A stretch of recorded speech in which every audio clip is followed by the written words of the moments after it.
എല്ലാ വിദ്യാർത്ഥികൾക്കും പുതിയൊരു വീഡിയോയിലേക്ക് സ്വാഗതം.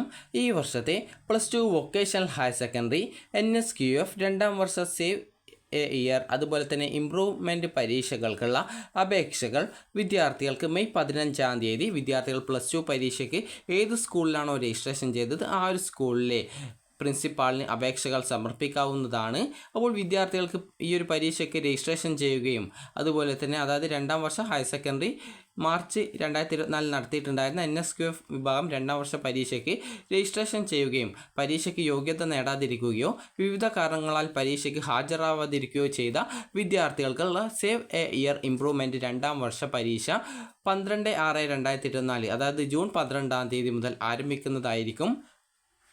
മാർച്ച് 2024 രണ്ടാം വർഷ പരീക്ഷയ്ക്ക് രജിസ്ട്രേഷൻ ചെയ്തവർക്കും അതുപോലെ തന്നെ +1 ഇംപ്രൂവ്മെൻറ്റ് പരീക്ഷ കമ്പാർട്ട്മെൻറ്റൽ വിഭാഗമായിട്ട് അതായത് പ്രൈവറ്റ് രജിസ്ട്രേഷനായിട്ട് മുൻ വർഷങ്ങളിൽ +2 പരീക്ഷ എഴുതി തോറ്റിട്ട് വീണ്ടും ഈ ഒരു +1 ഇംപ്രൂവ്മെൻറ്റ് പരീക്ഷ എഴുതിയിരുന്ന വിദ്യാർത്ഥികളുണ്ടാകും. അവരുടേത് ഓട്ടോമാറ്റിക്കലി +2-ൽ ഓട്ടോമാറ്റിക്കലി രജിസ്ട്രേഷൻ ചെയ്തിട്ടുണ്ടാകും. അപ്പോൾ അങ്ങനെയുള്ള വിദ്യാർത്ഥികൾക്കും ഈ ഒരു +2 പരീക്ഷയ്ക്ക് രജിസ്ട്രേഷൻ ചെയ്യാം. അതായത് മാർച്ച് 2024 രണ്ടാം വർഷ പരീക്ഷയ്ക്ക് രജിസ്ട്രേഷൻ ചെയ്തവർക്ക് മാത്രമേ ഈ ഒരു സേ ഇംപ്രൂവ്മെൻറ്റ് പരീക്ഷയ്ക്ക് രജിസ്ട്രേഷൻ ചെയ്യാനായിട്ട് സാധിക്കുള്ളൂ. അതായത് നിങ്ങൾ കമ്പാർട്ട്മെൻറ്റലായിട്ട് +1 ഇംപ്രൂവ്മെൻറ്റ് 2023 എഴുതിയൊരു വിദ്യാർത്ഥി കമ്പാർട്ട്മെൻറ്റൽ എന്നല്ല വൊക്കേഷണലിൽ പറയുന്നത് പ്രൈവറ്റ് രജിസ്ട്രേഷൻ എന്നാണ് പറയുന്നത്. അപ്പോൾ അങ്ങനെ നിങ്ങൾ എഴുതിയിട്ടുണ്ടെങ്കിൽ നിങ്ങൾക്കും ഈ ഒരു പരീക്ഷയ്ക്ക് രജിസ്ട്രേഷൻ ചെയ്യാൻ സാധിക്കും. അതുപോലെ തന്നെ ഭാഗിക രജിസ്ട്രേഷൻ അനുവദിക്കുന്നതല്ല. പ്രസ്തുത പരീക്ഷകൾക്ക് രണ്ടാം വർഷ പരീക്ഷ അതായത് രണ്ടാം വർഷത്തിലെ ആ ഒരു പരീക്ഷാ പേപ്പർ മാത്രമേ ഉണ്ടായിരിക്കുള്ളൂ. അതുപോലെ തന്നെ NSQF vocational job role practical മാത്രം പരാജയപ്പെട്ടിട്ടുള്ളവർക്ക് രണ്ടാം വർഷ പ്രാക്ടിക്കൽ പരീക്ഷയ്ക്ക് മാത്രം ഹാജരായാൽ മതിയാകും. പ്രാക്ടിക്കൽ ജയിക്കുകയും അതുപോലെ തിയറി പരീക്ഷ പരാജയപ്പെടുകയും ചെയ്തിട്ടുള്ളവർ തിയറി പരീക്ഷയ്ക്ക് മാത്രം എഴുതിയാൽ മതി. അതുപോലെ തന്നെ തിയറിയും പ്രാക്ടിക്കലും രണ്ടും പരാജയപ്പെട്ടവർ രണ്ടിനും ഹാജരാവണം. അതുപോലെ അഡീഷണൽ മാത്സ് വിഷയത്തിന് പരാജയപ്പെടുകയോ ഹാജരാവാതിരിക്കുകയോ ചെയ്ത വിദ്യാർത്ഥികൾക്ക് സേ പരീക്ഷയ്ക്ക് രജിസ്ട്രേഷൻ ചെയ്യാൻ സാധിക്കുന്നതായിരിക്കും.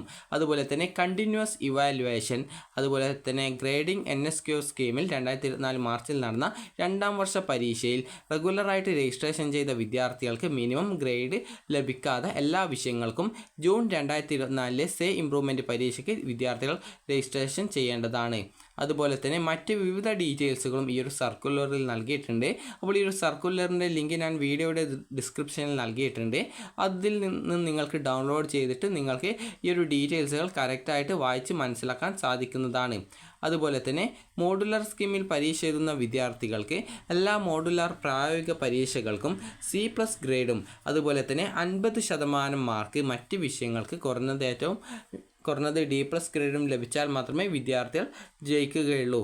ഈ ഒരു പരീക്ഷയ്ക്കുള്ള നിബന്ധനയായിട്ട് പറഞ്ഞിട്ടുള്ളത് മുൻ വർഷങ്ങളിൽ പഠിതാവിന് ലഭിച്ചിട്ടുള്ള നോൺ വൊക്കേഷണൽ വിഷയങ്ങളുടെ പ്രാക്ടിക്കൽ സ്കോറുകൾ അതായത് CE സ്കോറുകൾ തുടർന്നും പരിഗണിക്കുമെന്നതിനാൽ ഈ വിഭാഗത്തിൽ മൂല്യനിർണ്ണയം ഉണ്ടായിരിക്കുന്നതായിരിക്കില്ല. അതായത് CE മാർക്ക് ഓൾറെഡി ഇട്ടതുകൊണ്ട് തന്നെ വീണ്ടും അത് ചെക്ക് ചെയ്യേണ്ട ആവശ്യമില്ല. നിങ്ങൾ ഏത് വിഷയത്തിനാണ് യോഗ്യത നേടാത്തത്, തിയറിക്കാണോ അല്ലെങ്കിൽ വൊക്കേഷണൽ പ്രാക്ടിക്കൽ പ്രായോഗിക പരീക്ഷയ്ക്കാണോ യോഗ്യത നേടാത്തത്, അതിന് നിങ്ങൾ യോഗ്യത നേടാനായിട്ട് അതിലേതാണോ യോഗ്യത നേടാത്തത് അത് മാത്രം രജിസ്ട്രേഷൻ ചെയ്യേണ്ടതാണ്. നിങ്ങൾ TE മാർക്ക് അതായത് എഴുത്ത് പരീക്ഷയിലാണ് തോറ്റതെങ്കിൽ ആ ഒരു പരീക്ഷ മാത്രം നിങ്ങൾ എഴുതിയാൽ മതിയാകും. നോൺ വൊക്കേഷണൽ വിഷയങ്ങളുടെ പ്രായോഗിക പരീക്ഷയ്ക്ക് ഹാജരാകാത്തവർ പ്രസ്തുത വിഷയത്തിൻ്റെ പ്രായോഗിക പരീക്ഷയ്ക്ക് മാത്രം ഹാജരായാൽ മതി. അതുപോലെ ഇത്തരം വിദ്യാർത്ഥികൾ പ്രായോഗിക മൂല്യനിർണ്ണയത്തിന് ഹാജരാകാതിരുന്നാൽ അവർ ആ വിഷയത്തിന് ആബ്സെൻ്റ് ആയിട്ട് കണക്കാക്കപ്പെടുന്നതായിരിക്കും. അതുപോലെ ഇംപ്രൂവ്മെൻറ്റ് പരീക്ഷയുടെ ഡീറ്റെയിൽസും നൽകിയിട്ടുണ്ട്. നിങ്ങൾ റെഗുലറായിട്ട് VHSE പരീക്ഷയ്ക്ക് അപ്പോൾ ഇംപ്രൂവ്മെൻറ്റ് പരീക്ഷയ്ക്ക് വിദ്യാർത്ഥികൾക്ക് ഈ ഒരു നിങ്ങൾ വൊക്കേഷണൽ ഹയർ സെക്കൻഡറി പരീക്ഷ ആദ്യമായിട്ടാണ് എഴുതിയതെങ്കിൽ നിങ്ങൾക്ക് ഈ ഒരു ഇംപ്രൂവ്മെൻറ്റ് പരീക്ഷ എഴുതാവുന്നതാണ്. ഇംപ്രൂവ്മെൻറ്റ് പരീക്ഷയിൽ ലഭിക്കുന്ന മാർക്കും അതുപോലെ തന്നെ +2-ൻ്റെ മാർക്കും അതായത് നിങ്ങൾക്ക് ഏതാണോ കൂടുതൽ ആ ഒരു മാർക്കാണ് നിങ്ങളുടെ മാർക്കായിട്ട് കൺസിഡർ ചെയ്യുക. അതുപോലെ തന്നെ സേ പരീക്ഷയോടൊപ്പമാണ് ഈ ഒരു പരീക്ഷയും നടക്കുന്നത്. ഇംപ്രൂവ്മെൻറ്റ് പരീക്ഷയ്ക്ക് ഇപ്പോൾ മാത്രമാണ് അവസരം ലഭിക്കുള്ളൂ. അടുത്ത വർഷം വീണ്ടും അവസരം നൽകുന്നതായിരിക്കില്ല. അതുപോലെ അതുപോലെ തന്നെ ഇംപ്രൂവ്മെൻറ്റ് പരീക്ഷയ്ക്ക് ഏതെങ്കിലും ഒരു വിഷയത്തിന് മാത്രമേ പരീക്ഷ എഴുതാൻ സാധിക്കുള്ളൂ. പ്രാക്ടിക്കൽ പരീക്ഷയ്ക്ക് ഇംപ്രൂവ്മെൻറ്റ് ഉണ്ടായിരിക്കുന്നതല്ല. ആദ്യാവസരങ്ങളിലോ അല്ലെങ്കിൽ ഇംപ്രൂവ്മെൻറ്റ് പരീക്ഷയിലോ നേടിയവയിലെ മെച്ചപ്പെട്ട സ്കോറാണ് പരിഗണിക്കുക. ഇംപ്രൂവ്മെൻറ്റ് പരീക്ഷയ്ക്ക് സേ പരീക്ഷയുടെ അതേ ടൈം ടേബിളും അതേ ചോദ്യപേപ്പറും തന്നെ ആയിരിക്കും. അപേക്ഷാ ഫോറം നിങ്ങൾക്ക് മാർച്ചിലെ വിജ്ഞാപനത്തിൽ നൽകിയിട്ടുള്ള അപേക്ഷാ ഫോറം തന്നെ ഉപയോഗിക്കാവുന്നതാണ്. അപ്പോൾ ഈ ഒരു ഫോറം നിങ്ങൾക്ക് സ്കൂളിൽ നിന്ന് ലഭിക്കുന്നതായിരിക്കും. അത് സ്കൂളിലാണ് സൂക്ഷിക്കുക.